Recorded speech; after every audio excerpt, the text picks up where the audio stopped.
민호가 출근하자마자 유미의 얼굴에서 가면이 벗겨졌습니다. 후, 드디어 연기 끝이네요. 유미의 차가운 본 모습이 드러났어요. 이제부터는 제가 이 집의 모든 것을 결정할 거예요. 유미가 정순을 똑바로 바라봤습니다. 정순의 눈동자가 공포로 크게 흔들렸어요. 조용히 계시기만 하면 돼요. 투명인간처럼 존재감 없이 지내세요. 악마 같은 선언이었습니다. 사연 시작하기 전 무료 버튼인 구독과 좋아요 부탁드립니다. 알림 설정도 해두시면 새 영상이 올라올 때마다 제일 먼저 시청하실 수 있습니다. 경기도 변두리 세월의 무게가 고스란히 묻어나는 낡은 주택가 골목길. 담장 너머로 보이는 작은 집 한 채가 오늘 이야기의 무대입니다. 페인트가 벗겨진 대문과 녹슨 우편함, 그리고 작은 마당에 심어진 몇 그루의 국화꽃들이 이 집의 오랜 세월을 말해주고 있었죠. 지붕 위로는 까치 한 마리가 앉아 아침 인사를 건네고 있었습니다. 이른 아침 6시 반. 동네 전체가 아직 잠들어 있는 고요한 시간이었어요. 하지만 이 집 부엌에서만은 밥 짓는 소리와 함께 은은한 국물 냄새가 퍼져 나오고 있었습니다. 그 소리의 주인은 예상과 다른 사람이었어요. 38살 유미가 꽃무늬 앞치마를 두른 채 바쁘게 아침 준비를 하고 있었습니다. 유미는 도시에서 나고 자란 여자였어요. 깔끔하게 정리된 단발머리와 화장기 없는 얼굴, 그리고 단정한 옷차림까지. 겉으로 보기에는 성실하고 부지런한 며느리의 모습 그 자체였죠. 하지만 자세히 관찰해보면 그녀의 행동 하나하나에는 어딘가 기계적이고 의무감만 가득한 느낌이 들었습니다. 어머니, 아침 드세요. 유미의 목소리는 정중했지만 자세히 들어보면 진심이 느껴지지 않는 차가운 기운이 감돌았습니다. 마치 매일 똑같은 대사를 반복하는 연극 배우 같았어요. 식탁 한쪽 구석, 창문 쪽 자리에 앉은 68세 이정수는 고개를 끄덕이며 천천히 숟가락을 들었습니다. 정순의 얼굴에는 세월의 흔적이 깊게 새겨져 있었어요. 하얗게 센 머리카락을 단정히 빗어 넘기고 수수한 회색 카디건을 입은 모습에서는 평생을 가족을 위해 헌신해온 어머니의 모습이 엿보였습니다. 특히 몇 년 전 뇌졸중을 앓은 이후로는 왼쪽 입꼬리가 살짝 처져 있었고 말을 하려고 해도 소리가 나오지 않았습니다. 오른손도 예전처럼 자유롭지 못해서 숟가락질조차 조심스럽게 해야 했죠. 가끔 물건을 떨어뜨리기도 했고 걸을 때도 한쪽 다리를 약간 절었습니다. 그래도 간신히 글자 몇 자 정도는 삐뚤빼뚤하게나마 쓸 수 있었습니다. 정수는 매일 아침 이 시간이 되면 마음 한편으로 복잡한 감정이 밀려왔어요. 아들 민호가 첫 번째 아내를 교통사고로 잃고 얼마나 힘들어했는지 누구보다 잘 알고 있었거든요.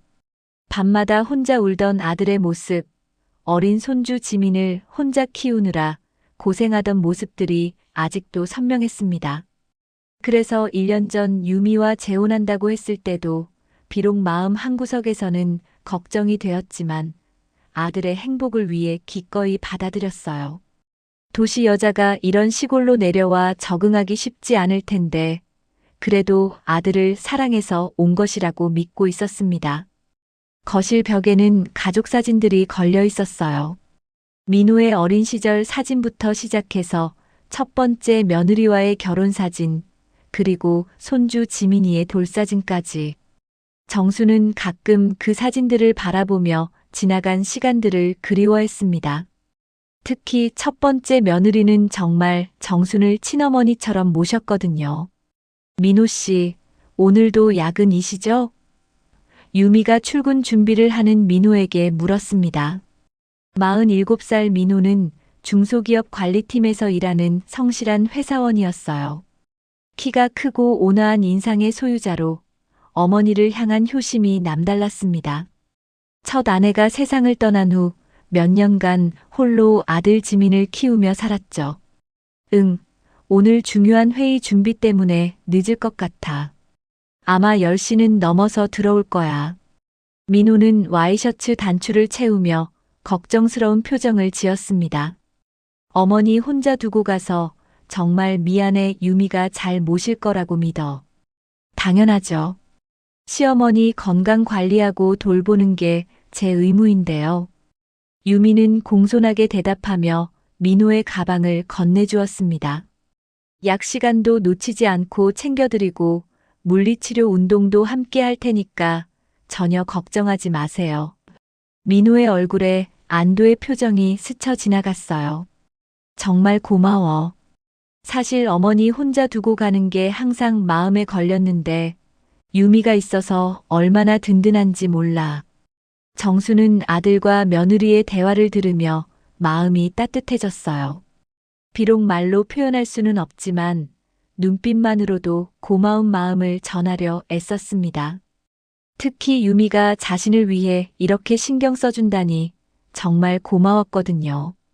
민호는 어머니 곁으로 다가와 정순의 손을 따뜻하게 잡았어요. 어머니, 유미가 정말 잘 챙겨드릴 거예요. 약도 시간 맞춰 드시고 물리치료 운동도 빼먹지 말고 하시고요. 민호의 목소리에는 어머니에 대한 깊은 사랑과 걱정이 담겨 있었습니다. 정수는 아들의 큰 손을 두 손으로 꽉 잡으며 고개를 끄덕였어요. 고맙다, 사랑한다, 조심해서 다녀와라는 말을 하고 싶었지만 입술만 미세하게 움직일 뿐 소리는 나오지 않았죠.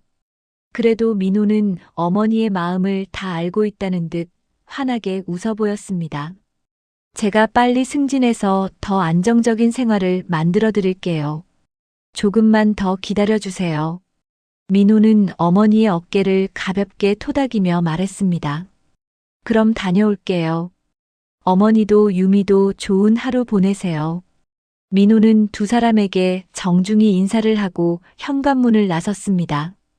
아침 햇살이 문틈 사이로 스며들며 집안을 포근하게 비쳤어요.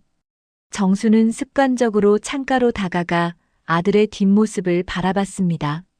민호가 골목길을 따라 걸어가며 버스 정류장 쪽으로 향하는 모습을 끝까지 지켜보았죠. 골목 어귀를 돌아서 완전히 사라질 때까지 계속 창가에 서 있었습니다. 아들이 안전하게 직장에 도착하기를 바라는 어머니의 간절한 마음이었어요. 그런데 바로 그 순간이었습니다. 현관문이 완전히 닫히고 민호의 발걸음 소리가 완전히 사라지자마자 집안의 분위기가 마치 다른 세상으로 바뀐 것처럼 순식간에 변했어요.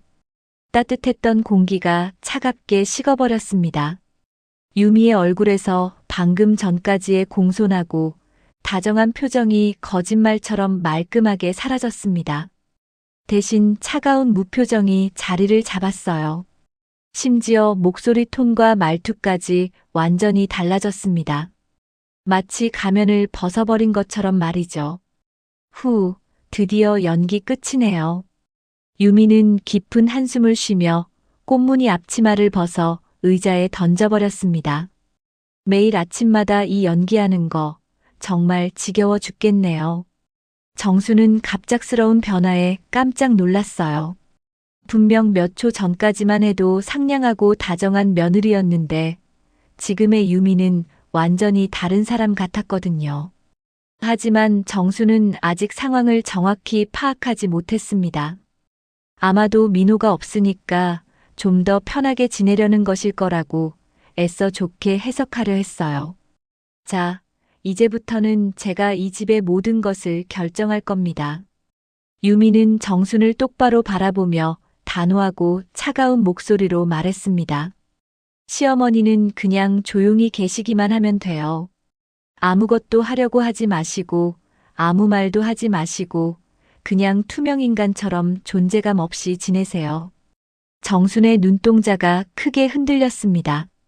이것이 진짜 며느리의 속마음이었단 말인가요?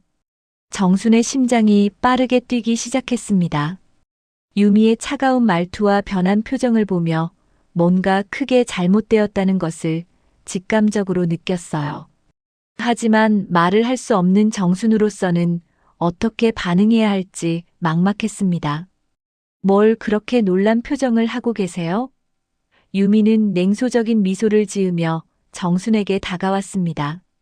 어차피 말도 못하시는데 누구한테 뭐라고 하시겠어요? 민호한테 고자질이라도 하실 건가요? 정수는 고개를 저으며 손사래를 쳤어요. 자신은 그런 사람이 아니라는 것을 표현하려 했지만 유미는 전혀 개의치 않는 표정이었습니다. 좋아요. 그럼 앞으로의 규칙을 말씀드릴게요. 유미는 팔짱을 끼고 정순 앞에 우뚝 서서 말했습니다. 첫 번째, 제가 집에 있는 동안에는 절대로 거실에 나오지 마세요. 방에서만 지내시면 됩니다. 정순의 얼굴이 창백해졌어요. 거실은 정순에게 있어 유일한 소통의 공간이었거든요. TV를 보며 바깥 세상과 연결되어 있다는 느낌을 받을 수 있는 곳이었고, 창가에 앉아 동네 사람들의 일상을 바라보는 것이 하루 중 가장 큰 낙이었습니다. 두 번째, 화장실 가실 때는 제게 미리 말씀하세요. 말을 못하시니까 손으로 가리키든지 하세요. 유미의 목소리는 점점 더 차갑게 변해갔습니다. 세 번째, 식사는 제가 갖다 드릴 테니까 부엌에는 절대 들어오지 마세요. 정수는 믿을 수 없다는 표정으로 유미를 바라봤어요. 이 집에서 평생을 살아온 자신이 이제는 마치 죄인처럼 숨어서 살아야 한다는 말인가요? 눈가에 눈물이 맺히기 시작했습니다. 울지 마세요. 더럽게 징그럽네. 유미는 정순의 눈물을 보며 혀를 찼습니다. 저도 이런 식으로 살고 싶어서 사는 게 아니거든요. 하지만 민호와 결혼한 이상 어쩔 수 없잖아요. 유미는 소파에 털썩 앉으며 리모컨을 집어들었어요. 채널을 돌리다가 아침 예능 프로그램에서 멈췄습니다. 참. 그리고 이 시간에는 TV 소리가 들릴 테니까 혹시 이상한 소리 내지 마세요. 어차피 아무도 못 듣겠지만요. 정수는 떨리는 다리로 자리에서 일어나려 했어요. 하지만 뇌졸중 후유증으로 인해 몸의 균형을 잡기가 어려웠습니다. 비틀거리며 벽에 손을 짚고서야 겨우 일어날 수 있었죠. 어디 가세요? 유미의 날카로운 목소리가 정순의 걸음을 멈춰 세웠습니다. 정순은 손가락으로 방을 가리켰어요. 유미가 방에 있으라고 했으니까 그곳으로 가려던 것이었습니다. 잠깐만요. 유미는 갑자기 일어나서 정순의 팔을 거칠게 잡았습니다. 생각해보니까 방에 가시면 또 뭔가 이상한 짓을 하실 것 같네요. 정수는 깜짝 놀라며 유미를 바라봤어요. 자신이 무슨 이상한 짓을 할 것 같다는 말인지 이해할 수 없었습니다. 유미는 부엌 서랍에서 무엇인가를 꺼내왔어요. 그것은 빨래줄이었습니다. 죄송하지만 이건 어쩔 수 없어요. 안전을 위해서 말이에요. 정수는 소리를 내려 했지만 목에서는 작은 신음소리만 나왔어요. 유미가 무엇을 하려는 것인지 알 수 있었기 때문에 온몸이 떨렸습니다. 가만히 계세요. 금방 끝나니까. 유미는 정순을 식탁 의자에 앉힌 후 빨래줄로 정순의 손목과 의자 팔걸이를 묶기 시작했습니다. 너무 세게 묶어서 정순의 손목이 벌겋게 되었어요. 정순은 필사적으로 몸부림을 쳤지만 뇌졸중으로 약해진 몸으로는 유미를 당해낼 수 없었습니다. 눈물이 볼을 타고 흘러내렸지만 유미는 전혀 개의치 않았어요. 자, 이제 조용히 계시면 돼요. 유미는 정순을 묶어놓고는 만족스러운 표정을 지었습니다. 저도 이제 좀 자유롭게 지낼 수 있겠네요. 유미는 핸드폰을 꺼내서 누군가에게 전화를 걸었어요. 나야. 드디어 혼자가 됐어. 오늘 오후에 나갈 수 있을 것 같아. 전화 너머에서는 남자 목소리가 들려왔지만 정수는 내용을 정확히 들을 수 없었습니다. 그 늙은이? 걱정 마. 꼼짝 못하게 해놨어. 어차피 말도 못하는데 뭘 어쩌겠어. 유미는 정순을 힐끗 보며 비웃듯 말했습니다. 정순의 가슴이 찢어질 듯 아팠어요. 자신을 그 늙은이라고 부르는 며느리의 말에 충격을 받았지만 더 큰 충격은 유미가 다른 남자와 통화를 하고 있다는 사실이었습니다. 아들 민호는 전혀 모르고 있을 텐데 말이에요. 알았어, 알았어. 2시간 정도면 될 것 같아. 그때까지 잘 기다리고 있어. 유미는 전화를 끊고는 정순을 바라보며 말했습니다. 어머니, 저 잠깐 나갔다 올게요. 혹시 모르니까 꼼짝 말고 여기서 기다리세요. 정순은 고개를 흔들며 애원하는 눈빛을 보냈어요. 하지만 유미는 이미 외출 준비를 하고 있었습니다. 유미는 립스틱을 바르며 거울을 보고 있었습니다. 만약에 이상한 짓 하시면 민호한테 어머니가 치매 기미가 있다고 말할 거예요. 그럼 어디로 보내실지 뻔하죠? 정순의 온몸이 차갑게 식었습니다. 유미의 위협이 단순한 협박이 아니라는 것을 알 수 있었어요. 정말로 그렇게 할 수 있는 사람이었습니다. 마침 그때 현관 초인종이 울렸습니다. 정순이 집에 있나? 익숙한 목소리였어요. 동네에서 오래 살아온 옛 친구 순자였습니다. 정순의 눈이 희망으로 빛났어요. 순자라면 자신의 상황을 알아차릴 수도 있을 텐데 말이죠. 하지만 유미는 재빠르게 현관으로 가서 문틈만 살짝 열었습니다. 아, 순자 이모님. 안녕하세요. 유미의 목소리는 다시 공손하고 상냥하게 바뀌어 있었어요. 유미야, 어머니는 어디 계시니? 아, 어머니는 지금 주무시고 계세요. 어젯밤에 잠을 못 주셔서 지금 깊이 주무시고 계시거든요. 유미는 자연스럽게 거짓말을 했어요. 정수는 필사적으로 소리를 내려 했지만 목에서는 작은 신음소리밖에 나오지 않았어요. 그 소리마저도 TV 소리에 묻혀버렸습니다. 김치 좀 갖다 드리려고 했는데 나중에 깨시면 전해드려.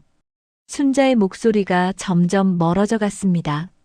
정수는 마지막 희망의 끈이 끊어지는 것 같아 절망스러웠어요. 네, 깨시면 꼭 전해드릴게요. 고맙습니다. 유미는 현관문을 완전히 닫고는 다시 차가운 표정으로 돌아왔습니다.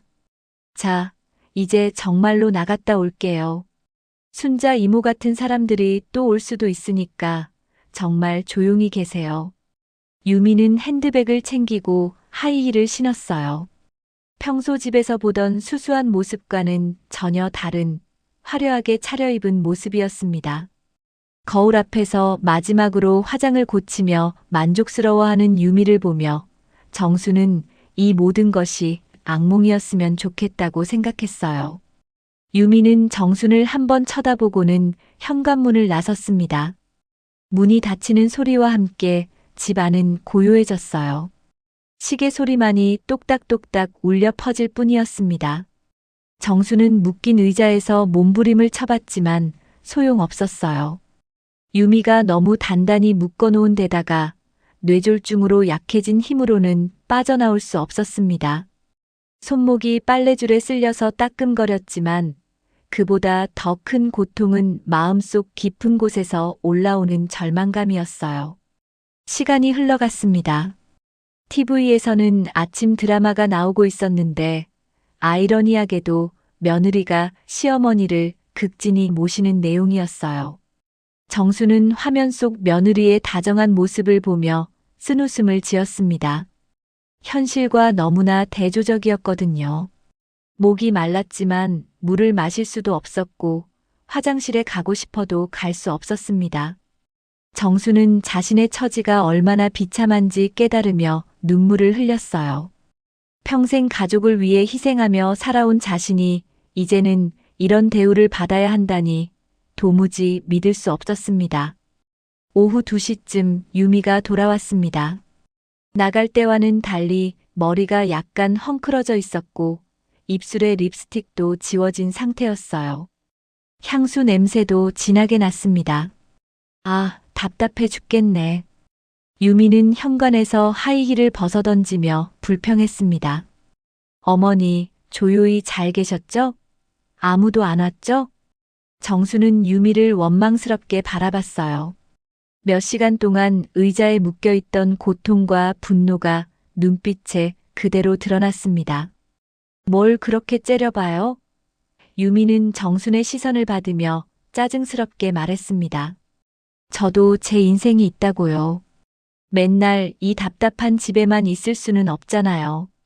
유미는 부엌으로 가서 물을 마시며 핸드폰을 확인했어요. 아, 민호한테 문자가 왔네. 어머니 잘 계시죠? 사랑해요래. 유미는 비웃으며 핸드폰 화면을 정순에게 보여줬습니다. 정말 철없는 남자예요. 자기 와이프가 뭘 하는지도 모르면서. 정순의 가슴이 미어졌어요. 아들이 자신을 걱정하고 있다는 것을 알면서도 지금 이 상황을 전할 방법이 없다는 것이 너무나 절망적이었습니다. 참, 어머니 점심은 아직 안 드셨죠? 유미는 냉장고를 열어보며 말했습니다. 라면이나 끓여드릴까요? 어차피 혼자서도 못 드실 테니까 제가 먹여드려야겠네요. 유미는 라면을 끓이기 시작했어요. 하지만 그 과정에서 계속 핸드폰을 만지작거리며 누군가와 문자를 주고받고 있었습니다. 아마 방금 전에 만나고 온 그 남자인 것 같았어요. 자, 드세요. 유미는 뜨거운 라면을 정순 앞에 놓고는 정순의 입에 대충 떠먹여주기 시작했습니다. 하지만 제대로 먹여주는 것이 아니라 그냥 의무적으로 하는 행동이었어요. 국물이 정순의 옷에 흘러내렸지만 유미는 신경도 쓰지 않았습니다. 빨리 드세요. 저도 할 일이 많거든요. 유미는 성급하게 라면을 먹여주다가 뜨거운 국물이 정순의 입술에 대었습니다. 정순은 아픔에 신음을 냈지만 유미는 오히려 짜증을 냈어요. 조심하시지. 왜 이렇게 서두르세요? 유미의 말은 전혀 미안해하는 기색이 없었습니다. 식사가 끝나고 유미는 정순의 손목을 다시 더 단단히 묶었어요. 오늘 저녁에 민호 들어오니까 그때까지 여기 있으세요. 그리고 민호 앞에서는 아무 이상한 행동도 하지 마세요. 알겠죠? 정수는 고개를 끄덕일 수밖에 없었어요.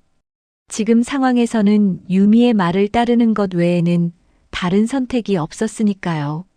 저녁 6시쯤 민호가 일찍 들어왔습니다. 다녀왔습니다. 민호의 밝은 목소리가 집안에 울려 퍼졌어요. 유미는 재빠르게 정순을 풀어주고는 부엌으로 뛰어갔습니다. 어머, 벌써 오셨어요? 저녁 준비하고 있었는데. 어머니는 어디 계셔?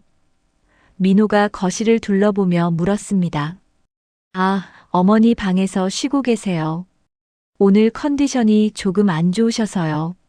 유미는 자연스럽게 거짓말을 했어요. 민호는 걱정스런 얼굴로 정순의 방으로 향했습니다. 어머니, 괜찮으세요? 정순은 민호를 보자마자 눈물이 쏟아져 나왔어요. 하루 종일 겪은 일들을 말하고 싶었지만 목에서는 여전히 소리가 나오지 않았습니다. 다만 민호의 손을 꼭 잡으며 뭔가를 전달하려고 애썼어요. 어머니, 왜 우세요? 어디 아프세요? 민호는 정순의 손목에 난 빨간 자국을 발견했습니다. 이건 뭐예요? 왜 손목이 이렇게 됐어요? 정순은 필사적으로 뭔가를 말하려 했지만 입만 벙긋거릴 뿐이었어요. 유미. 민호가 급히 유미를 불렀습니다. 네, 왜요? 유미는 태연하게 다가왔어요. 어머니 손목에 이상한 자국이 있어. 오늘 무슨 일 있었던 거야? 유미는 잠시 당황했지만 곧 침착하게 대답했습니다. 아, 그거요? 오늘 어머니가 넘어지실 뻔해서 제가 붙잡아 드렸거든요. 그때 너무 세게 잡은 것 같아요. 민호는 유미의 설명을 듣고 안도의 표정을 지었어요. 아, 그랬구나. 더 크게 안 다쳐서 다행이야. 정수는 절망적인 표정으로 아들을 바라봤습니다.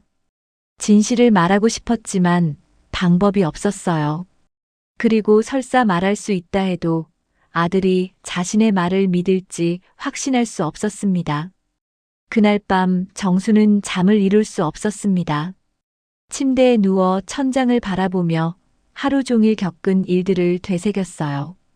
유미의 차가운 눈빛, 의자에 묶여있던 서늘한 공포감, 그리고 아들에게 진실을 말하지 못한 절망감이 가슴을 짓눌렀습니다. 며칠이 지났지만 상황은 전혀 나아지지 않았어요. 오히려 유미는 점점 더 대담해져 갔습니다. 민호가 출근하고 나면 정순을 의자에 묶어두는 것이 일상이 되었고, 때로는 화장실 가는 것조차 허락하지 않았죠. 정순의 손목과 발목에는 빨간 자국들이 점점 더 선명해져 갔습니다. 어머니, 오늘은 특별히 TV도 꺼드릴게요. 유미는 리모컨을 들고 냉소적인 미소를 지었습니다. 어차피 혼자 계실 건데 뭔 TV예요? 조용히 명상이나 하세요. 정순에게 TV는 바깥 세상과 연결된 유일한 창이었어요.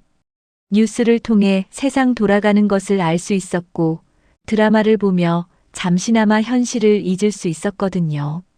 하지만 이제 그마저도 빼앗겼습니다. 유미는 오늘도 어김없이 외출 준비를 했어요. 점점 더 화려해지는 화장과 옷차림을 보면 분명히 다른 남자를 만나러 가는 것이 틀림없었습니다. 정수는 아들 민우를 생각하며 마음이 찢어졌어요.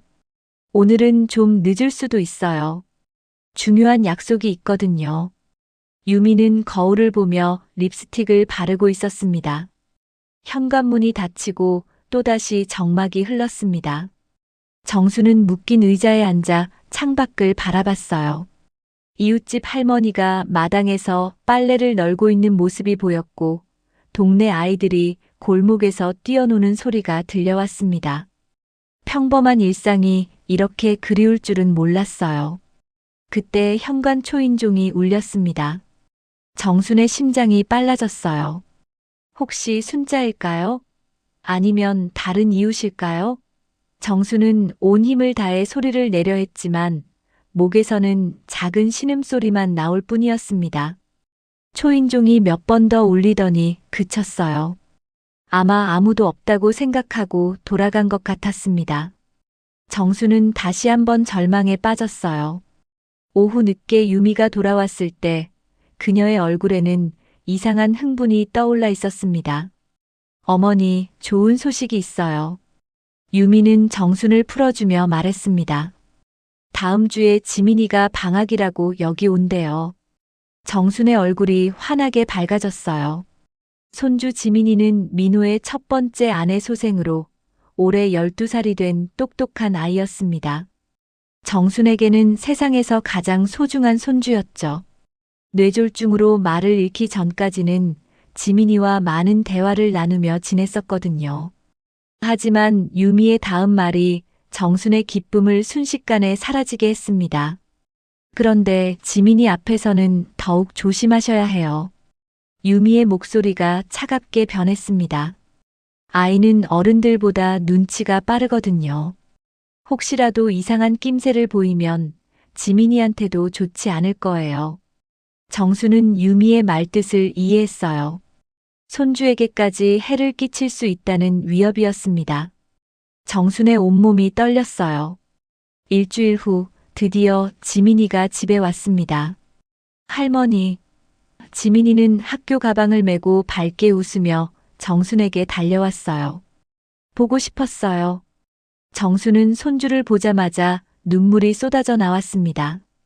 몇 달 만에 보는 지민이는 키도 더 크고 얼굴도 더 의젓해져 있었어요. 정수는 지민이를 꽉 안으며 행복해했습니다. 할머니, 왜 우세요? 아프세요? 지민이는 걱정스러운 표정으로 정순을 바라봤어요. 정순은 고개를 저으며 지민이의 뺨을 어루만졌습니다. 괜찮다는 뜻이었어요. 하지만 속으로는 이 순수한 아이에게 자신의 비참한 현실을 알리고 싶지 않았습니다. 지민아, 새엄마한테 인사해. 민호가 지민이를 유미 쪽으로 데려갔습니다. 안녕하세요, 새엄마. 지민이는 공손하게 인사했지만 목소리에는 어딘가 어색함이 묻어 있었어요. 그래, 지민아. 잘 왔구나. 유미는 억지스러운 미소를 지으며 지민이의 머리를 쓰다듬었습니다. 방학 동안 재미있게 지내자. 첫날 저녁 가족이 모두 함께 식사를 했어요. 오랜만에 보는 화목한 모습이었지만 정순의 마음은 편하지 않았습니다. 유미가 언제 어떤 식으로 자신을 괴롭힐지 알 수 없었거든요. 다음 날 아침 민호는 평소보다 일찍 출근했어요. 지민아, 새엄마 말씀 잘 듣고 할머니랑 재미있게 지내렴. 네, 아빠. 다녀오세요. 지민이는 아빠를 배웅하며 손을 흔들었습니다. 민호가 떠나자마자 유미의 얼굴이 변했어요. 하지만 지민이가 있어서 평소만큼 노골적이지는 않았습니다. 지민아, 할머니랑 거실에서 놀아. 새엄마는 청소 좀 할게. 지민이는 정순 옆에 앉아서 학교에서 있었던 일들을 이야기했어요. 할머니, 저 이번에 수학 시험에서 100점 받았어요. 아빠가 정말 좋아하셨어요. 정수는 손주의 이야기를 들으며 고개를 끄덕이고 박수를 쳐주었습니다. 말은 할 수 없지만 표정만으로도 얼마나 자랑스러워하는지 충분히 전달되었어요. 그런데 지민이가 화장실에 간 사이 유미가 정순에게 다가왔습니다. 어머니, 지민이 앞에서는 평소보다 더 조심하세요. 아이가 이상하게 생각할 수도 있거든요. 정수는 고개를 끄덕였지만 마음속으로는 복잡한 감정이 들끓었어요. 과연 이 상황을 언제까지 숨길 수 있을까요? 오후에 지민이가 다락방에서 책을 읽고 있을 때였습니다. 유미는 정순을 부엌으로 데려가 의자에 묻기 시작했어요. 지민이가 있어도 규칙은 규칙이에요. 바로 그때 지민이가 물을 마시러 부엌으로 내려왔습니다. 그리고 할머니가 의자에 묶여있는 모습을 목격했어요. 할머니. 지민이의 눈이 크게 떠졌습니다. 왜 이래요? 유미는 당황했지만 재빨리 대응했습니다. 아, 지민아. 할머니가 자꾸 넘어지실까봐 안전을 위해서 잠깐만. 하지만 지민이는 12살이지만 결코 어리석지 않았어요. 할머니의 눈빛에서 두려움과 절망을 읽을 수 있었습니다. 할머니가 무서워하고 계시잖아요. 지민이의 목소리가 떨렸습니다. 지민아, 내가 본 건 착각이야. 올라가서 공부해. 유미의 목소리에는 위협이 섞여 있었습니다. 지민이는 할머니와 새엄마를 번갈아 보며 무언가 잘못됐다는 것을 직감했습니다. 하지만 어린 마음에는 두려움이 앞섰어요. 지민이는 그날 밤 잠을 이루지 못했습니다. 다락방에 혼자 누워서 낮에 본 장면을 계속 떠올렸어요. 할머니가 의자에 묶여있던 모습, 그리고 할머니 눈빛에 담겨있던 간절함과 두려움이 머릿속에서 떠나지 않았습니다. 할머니가 정말 위험해서 묶인 걸까?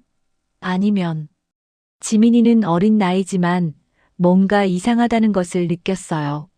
할머니는 비록 말씀을 못하시지만 혼자서도 충분히 조심스럽게 움직이실 수 있는 분이었거든요.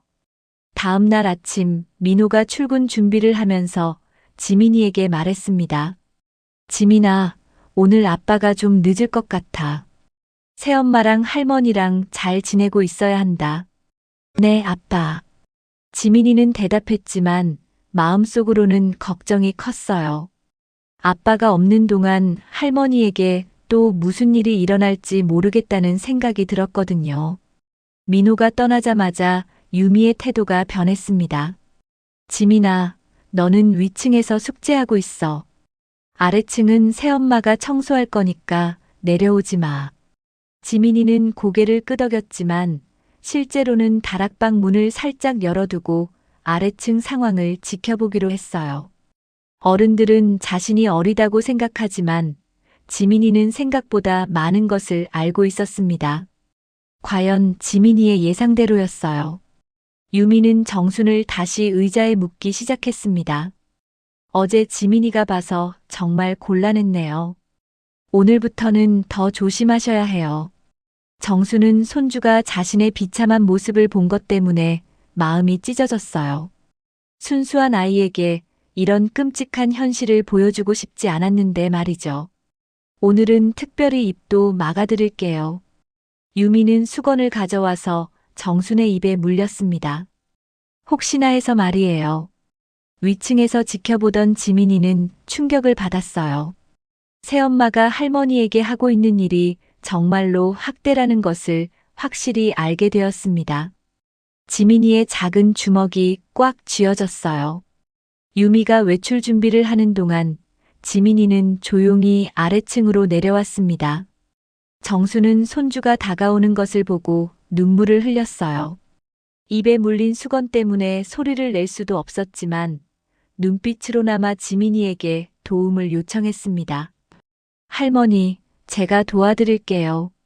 지민이는 작은 손으로 정순의 입에 물린 수건을 풀어주려 했어요. 하지만 유미가 너무 단단히 묶어 놓아서 쉽게 풀리지 않았습니다. 그때 현관문이 열리는 소리가 들렸어요. 유미가 뭔가를 깜빡하고 다시 들어온 것이었습니다. 지민아, 너 지금 뭐 하는 거야? 유미의 목소리가 집안을 울렸습니다. 그녀의 얼굴은 분노로 일그러져 있었어요. 지민이는 깜짝 놀라 뒤로 물러섰어요. 새엄마, 할머니가 힘들어 보이셔서. 당장 올라가. 어른 일에 끼어들면 안 된다고 했잖아. 유미는 지민이의 팔을 거칠게 잡아 끌었습니다. 아파요. 놓아주세요. 지민이가 소리쳤지만 유미는 더 세게 잡아 끌었어요. 정수는 묶인 의자에서 몸부림을 치며 손주를 보호하려 했지만 어쩔 수 없었습니다. 입에 물린 수건 때문에 소리도 낼 수 없었고 손발이 묶여 있어서 움직일 수도 없었어요. 유미는 지민이를 다락방으로 끌고 올라가서는 문을 잠가버렸습니다. 오늘 하루 종일 여기서 생각해봐. 어른들한테 버릇없이 굴면 안 되는 거야. 새엄마, 문 열어주세요. 할머니가 위험해요. 지민이는 문을 두드리며 소리쳤지만 유미는 이미 아래층으로 내려간 후였습니다. 이제 진짜 골치 아프네. 유미는 정순을 바라보며 혀를 찼습니다. 지민이까지 알아버렸으니 일이 복잡해졌어요. 하지만 어린애 말을 누가 믿겠어요? 유미는 정순의 의자를 벽 쪽으로 끌고 가서 더 깊숙한 곳에 숨겼어요. 그날 오후 유미는 평소보다 더 오래 외출했어요. 지민이는 다락방에 갇혀 있었고 정수는 어두운 구석에 묶여 있었습니다. 집안은 죽음 같은 정적에 휩싸여 있었어요. 지민이는 다락방 창문을 통해 밖을 내다보며 생각했어요. 아빠에게 말해야 하는데. 하지만 아빠가 믿어줄까? 어린 마음에도 어른들의 세계가 복잡하다는 것을 알고 있었습니다. 저녁 무렵 민호가 집에 돌아왔습니다. 다녀왔습니다. 지민아, 어디 있니? 유미는 재빨리 정순을 원래 자리로 옮기고 묶인 것을 풀어주었어요. 그리고 지민이의 방문도 열어주었습니다. 아빠. 지민이는 계단을 뛰어내려와 아빠에게 달려들었어요. 하지만 뭔가 말하려는 순간 유미의 차가운 시선과 마주쳤습니다. 그 눈빛에는 분명한 경고가 담겨 있었어요. 지민아, 오늘 뭐 했니? 민호가 지민이를 안으며 물었습니다. 지민이는 잠시 머뭇거렸어요. 말해야 하는데. 하지만 새엄마가 더 무서운 일을 할까봐 어린 마음에 두려움이 앞섰습니다. 새엄마랑 할머니랑 집에서 지냈어요. 지민이의 목소리는 평소보다 작았어요. 그래, 잘했구나. 새엄마가 잘 챙겨줬지? 민호는 유미를 바라보며 고마워하는 눈빛을 보냈어요. 물론이죠. 지민이가 정말 착해요. 할머니도 잘 도와주고요. 유미는 완벽한 연기를 해냈습니다. 저녁 식사 시간에 지민이는 계속 할머니를 바라봤어요. 정순의 손목에는 여전히 빨간 자국이 남아 있었고 입술 주변도 수건에 쓸려서 빨갛게 되어 있었습니다. 하지만 어른들은 아무도 알아차리지 못했어요. 할머니, 괜찮으세요? 지민이가 조심스럽게 물었습니다. 정수는 고개를 끄덕였지만 눈빛은 간절했어요. 손주에게 진실을 알리고 싶었지만 동시에 이 순수한 아이를 위험에 빠뜨리고 싶지도 않았습니다. 할머니는 항상 건강하셔. 새엄마가 잘 돌봐주시니까. 민호는 아무것도 모른 채 환하게 웃었어요. 그날 밤 지민이는 또다시 잠을 이루지 못했습니다. 할머니를 구해야 한다는 생각과 새엄마에 대한 두려움 사이에서 고민했어요. 어린 나이에 감당하기엔 너무나 무거운 짐이었습니다. 새벽 무렵 지민이는 결심을 했어요. 할머니를 도와야 해. 어른들이 믿지 않더라도 내가 뭔가 해야 해. 하지만 구체적으로 어떻게 해야 할지는 아직 알 수 없었습니다. 다음 날 아침도 어김없이 찾아왔어요. 민호는 출근 준비를 하며 지민이에게 말했습니다. 지민아, 오늘도 새엄마 말씀 잘 듣고 있어야 한다.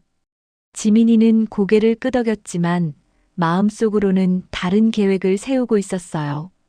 오늘은 반드시 할머니를 도와야겠다고 다짐했습니다. 민호가 떠나고 나서 유미는 지민이를 불렀습니다. 지민아, 이리 와봐, 이야기 좀 하자. 유미의 목소리에는 어제와는 다른 차가운 기운이 흘렀어요. 지민이는 본능적으로 위험을 감지했지만 용기를 내어 유미 앞에 섰습니다. 너 어제 본 것 아무한테도 말하면 안 돼. 유미의 눈빛이 번뜩였습니다. 만약에 이상한 말하면 할머니한테 더 안 좋은 일이 생길 거야. 지민이의 온몸이 떨렸지만 작은 목소리로 대답했어요. 알겠어요. 하지만 지민이의 마음속에는 이미 계획이 세워져 있었습니다. 지민이는 유미의 위협을 들은 후 더욱 신중하게 행동해야 한다는 것을 깨달았습니다. 하지만 할머니를 구하겠다는 의지는 더욱 강해졌어요.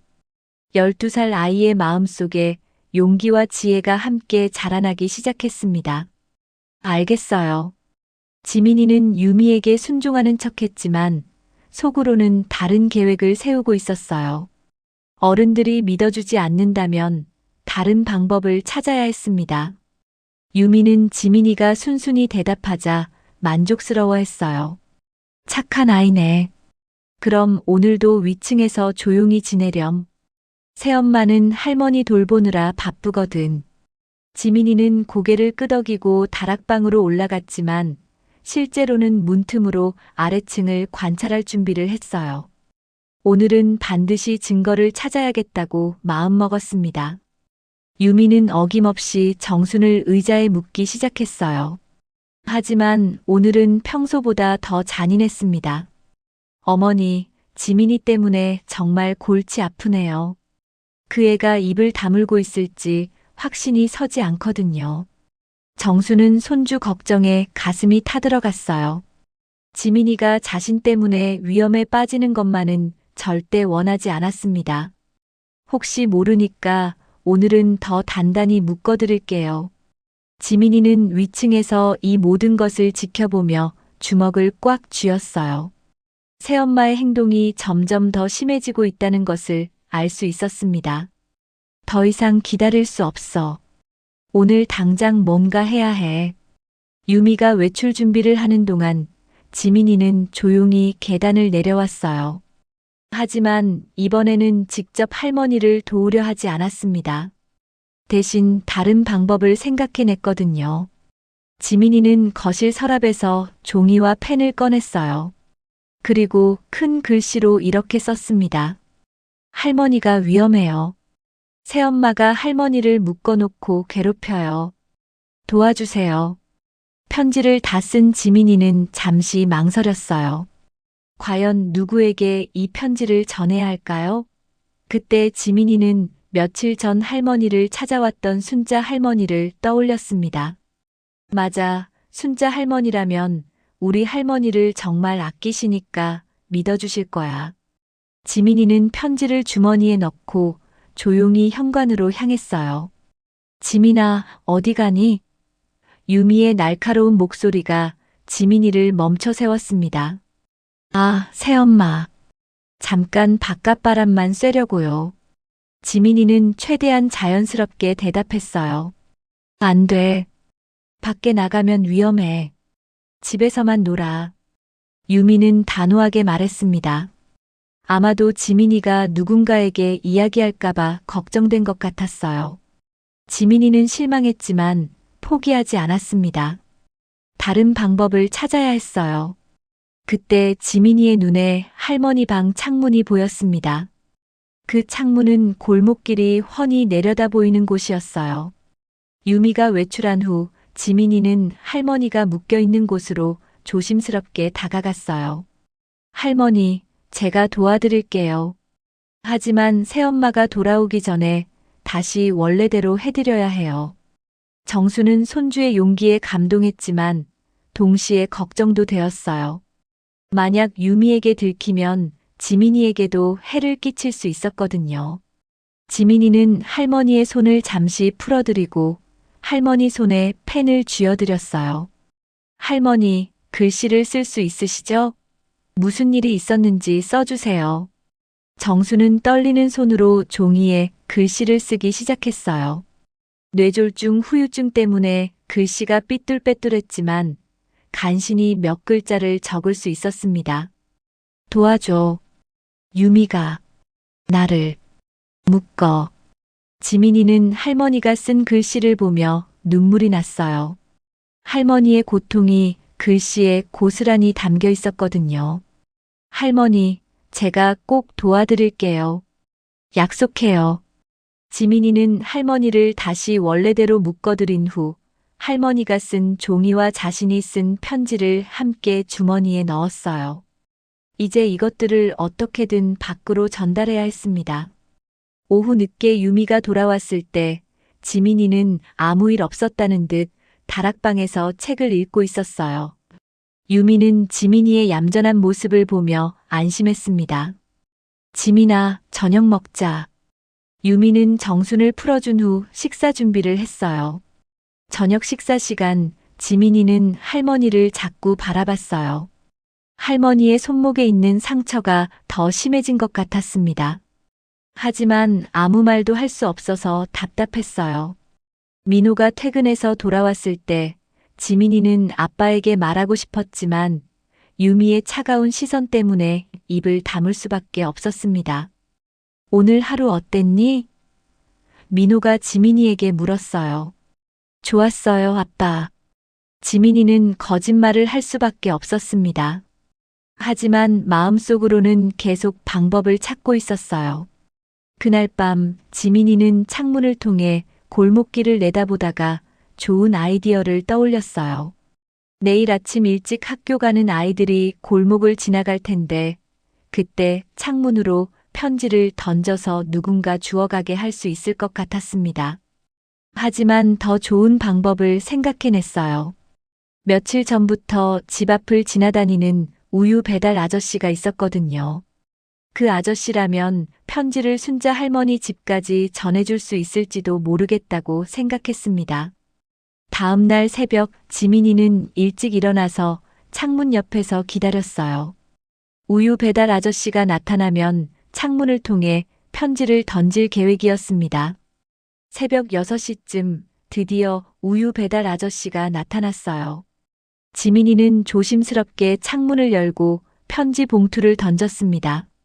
봉투에는 순자 할머니 댁으로 꼭 전해주세요라고 큰 글씨로 적어놨어요. 우유 배달 아저씨는 갑자기 떨어진 편지를 보고 놀랐지만 위를 올려다보니 어린아이가 간절한 표정으로 바라보고 있었어요. 아저씨는 편지를 주워서 내용을 확인한 후 고개를 끄덕이며 지민이에게 엄지손가락을 들어보였습니다. 지민이는 안도의 한숨을 쉬었어요. 드디어 도움 요청을 밖으로 전할 수 있었습니다. 하지만 지민이가 모르는 사이 유미는 이미 일어나 있었고 지민이의 행동을 지켜보고 있었어요. 유미의 얼굴에는 분노가 가득했습니다. 지민아. 유미의 차가운 목소리가 지민이의 등 뒤에서 들려왔어요. 지민이는 온몸이 얼어붙었습니다. 들킨 것이었어요. 지민이는 천천히 돌아서서 유미와 마주쳤습니다. 유미의 얼굴은 분노로 일그러져 있었고 눈빛은 차갑게 번뜩이고 있었어요. 지민이의 심장이 쿵쾅거리기 시작했습니다. 너 지금 뭘 한 거니? 유미의 목소리는 낮았지만 위협적이었어요. 저는 그냥. 지민이는 말을 제대로 잇지 못했습니다. 손이 떨리기 시작했어요.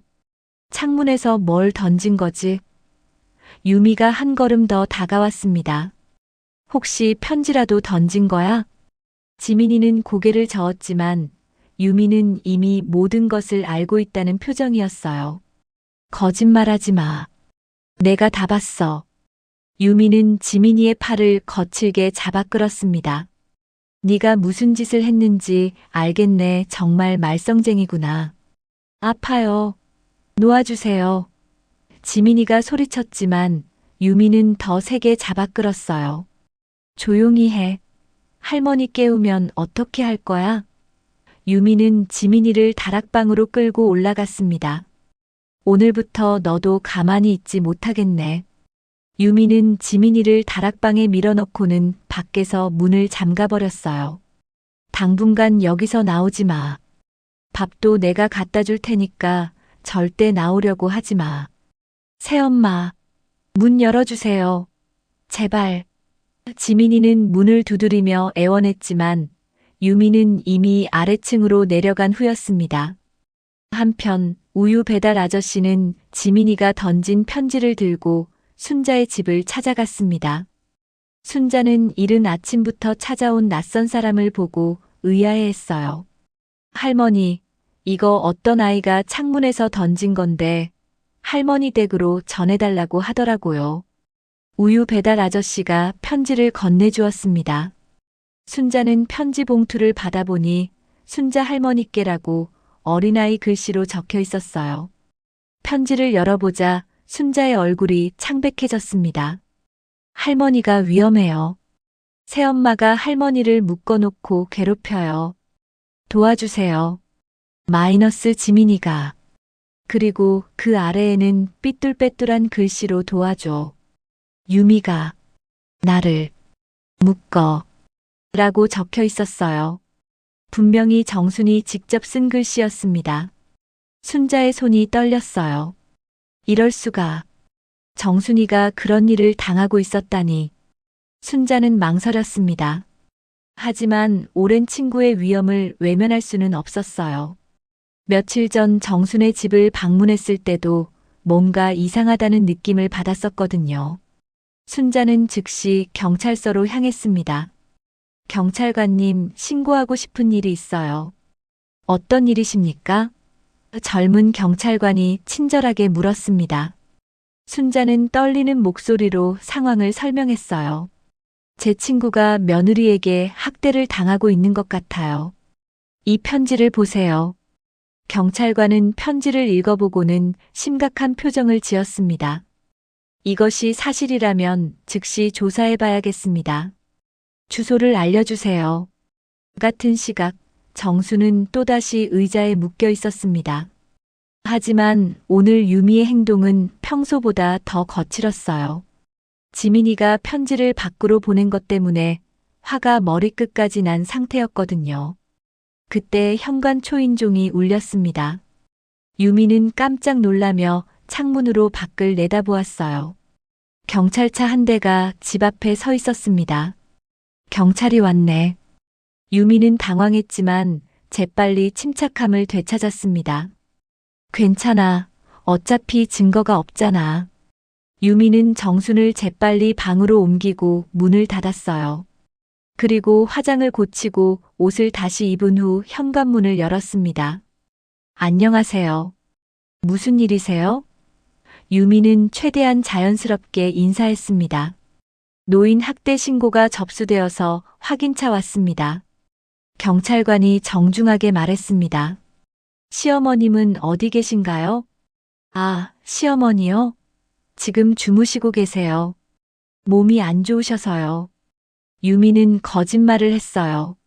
노인 학대라니 누가 그런 말씀을. 혹시 시어머님을 뵐 수 있을까요? 경찰관이 물었습니다. 지금은 깊이 주무시고 계셔서 깨우면 건강에 안 좋을 것 같은데요. 유미는 핑계를 댔어요. 그때 위층에서 쿵쿵거리는 소리가 들려왔습니다. 지민이가 문을 두드리며 소리를 내고 있었던 것이에요. 위층에서 무슨 소리가 나는데요? 경찰관이 의심스러운 표정을 지었습니다. 아이가 방에서 놀고 있어요. 좀 활발한 편이라서요. 유미는 땀을 흘리며 변명했습니다. 하지만 경찰관은 뭔가 이상하다는 것을 느꼈어요. 죄송하지만 집 안을 좀 둘러봐도 될까요? 신고 내용을 확인해야 해서요. 경찰관은 지민이의 편지를 꺼내 보여주었어요. 이런 편지가 발견됐습니다. 유미는 편지를 보자 얼굴이 창백해졌어요. 하지만 여전히 부인했습니다. 이건 아이가 장난으로 쓴 거예요. 요즘 아이들이 드라마를 많이 보잖아요. 그래도 확인은 해봐야 합니다. 경찰관은 단호하게 말했습니다. 그때 또 다른 경찰관이 집 뒤쪽을 돌아보고 왔어요. 창문으로 수신호 보내는 사람이 있습니다. 어린아이 같은데요. 위층에서 지민이가 창문을 통해 경찰관들에게 도움을 요청하고 있었던 것이에요. 아이부터 만나보겠습니다. 경찰관들이 집 안으로 들어섰습니다. 유미는 더 이상 막을 수 없었어요. 상황이 완전히 자신에게 불리하게 돌아가고 있었습니다. 경찰관들이 다락방 문을 열자 지민이가 뛰어나왔어요. 경찰 아저씨, 할머니를 도와주세요. 새엄마가 할머니를 묶어놓고 괴롭혀요. 어디 있니? 경찰관이 지민이에게 물었습니다. 저기 방에 계세요. 지민이가 손가락으로 가리켰습니다. 경찰관들이 방문을 열자 의자에 묶여 있고 입에 수건이 물린 정순의 모습이 드러났습니다. 정순의 손목과 발목에는 선명한 빨간 자국들이 남아 있었어요. 할머니, 지민이가 달려가서 정순을 껴안았습니다. 경찰관들은 즉시 유미를 체포했어요. 노인학대 혐의로 체포합니다.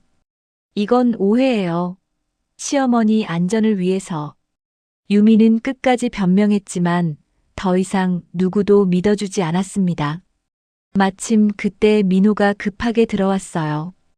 회사에서 연락을 받고 급히 온 것이었습니다. 어머니. 민호는 어머니의 모습을 보고 무너져 내렸습니다. 민호는 어머니의 참혹한 모습을 보고 그 자리에 주저앉았습니다. 손목과 발목의 빨간 상처들, 입에 물린 수건을 보며 자신이 얼마나 무책임한 아들이었는지 깨달았어요. 어머니, 어떻게 이런 일이? 민호의 목소리는 떨렸고 눈에서는 끊임없이 눈물이 쏟아져 내렸습니다. 경찰관이 조심스럽게 정순의 입에서 수건을 빼내고 손목의 빨래줄을 풀어주었어요. 할머니, 이제 정말 괜찮아요. 지민이가 할머니 곁에 달려와 꼭 껴안았습니다. 어린 손주의 용기 덕분에 구원받을 수 있었던 것이에요. 유미는 경찰관들에게 끌려가면서도 소리쳤어요. 제가 얼마나 힘들었는지 아세요? 말도 못하는 노인을 돌보는 게 얼마나 스트레스인지. 하지만 그 어떤 변명도 받아들여지지 않았습니다. 학대는 그 무엇으로도 정당화될 수 없었거든요. 순자가 급히 뛰어왔어요. 정순아, 괜찮니? 오랜 친구의 손을 잡으며 순자도 눈물을 흘렸습니다. 정수는 순자의 손을 꼭 잡으며 고개를 끄덕였어요. 병원에서 의사가 말했습니다. 다행히 생명에는 지장이 없지만 정신적 충격이 심해요. 며칠간 입원이 필요합니다. 민호는 어머니의 침대 옆을 떠나지 않았어요. 어머니, 앞으로는 제가 직접 모실게요. 지민이도 매일 병원에 와서 할머니를 돌봤습니다. 할머니, 무서운 새엄마는 감옥에 갔으니까 안심하세요. 일주일 후 태어난 정순을 위해 민호와 지민이는 집을 새롭게 꾸몄어요. 유미의 흔적은 모두 지우고 정순이 좋아하는 꽃들로 가득 채웠습니다. 민호는 재택근무로 바꿔서 어머니와 더 많은 시간을 보낼 수 있게 했어요. 순자도 매일 찾아와 정순과 함께 했습니다.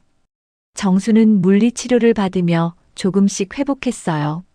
말하기는 여전히 어려웠지만 글씨 쓰는 능력이 향상되었습니다. 어느 날 정순은 종이에 썼어요. 고마워 지민아. 용감한 우리 손주. 할머니, 앞으로 누구도 할머니를 괴롭히지 못하게 제가 지켜드릴게요. 유미는 재판에서 노인학대 혐의로 실형 3년을 선고받았어요. 끝까지 잘못을 인정하지 않았지만 명확한 증거 앞에서는 어떤 변명도 통하지 않았습니다. 몇 달 후 정수는 놀라울 정도로 회복되었어요. 어느 따뜻한 봄날 마당에 앉아 지민이가 뛰어노는 모습을 바라보며 행복해했습니다. 할머니, 오늘도 학교에서 칭찬받았어요. 지민이가 뛰어와 자랑했어요. 정수는 공책에 썼어요. 우리 지민이가 세상에서 제일 자랑스러워. 저녁 식사 시간 가족이 모두 모였을 때 민호가 다시 사과했어요. 어머니, 정말 죄송했어요. 그때였습니다. 정순이 천천히 입을 열었어요. 어머니. 민호와 지민이가 동시에 놀라며 소리쳤어요. 뇌졸중 이후 처음으로 말을 한 것이었습니다. 정수는 기쁨의 눈물을 흘리며 계속했어요. 우리 가족. 그 순간 집 안은 감동의 물결로 가득 찼어요. 모두가 눈물을 흘리며 정순을 껴안았습니다. 할머니 목소리. 지민이가 감격해서 외쳤어요. 드디어 할머니 목소리를 들을 수 있어요. 정수는 고개를 끄덕이며 또다시 힘겹게 말했어요. 비록 힘든 시간을 보냈지만 진정한 가족의 사랑을 확인할 수 있었습니다. 무엇보다 용감한 손주 덕분에 새로운 희망을 얻었어요. 지민이가 보여준 용기와 사랑이 모든 것을 바꿔놓았습니다. 어머니, 이제 정말 행복한 시간들만 보내시게 해드릴게요. 정수는 아들과 손주를 바라보며 환한 미소를 짓고 마음 깊은 곳에서 우러나오는 감사함을 느꼈어요. 이 영상이 마음에 드셨나요? 어디에서 이 이야기를 듣고 계셨는지 댓글로 남겨주시면 저도 함께 그 풍경을 상상해 보겠습니다. 여러분의 한마디가 누군가에겐 큰 위로와 응원이 됩니다.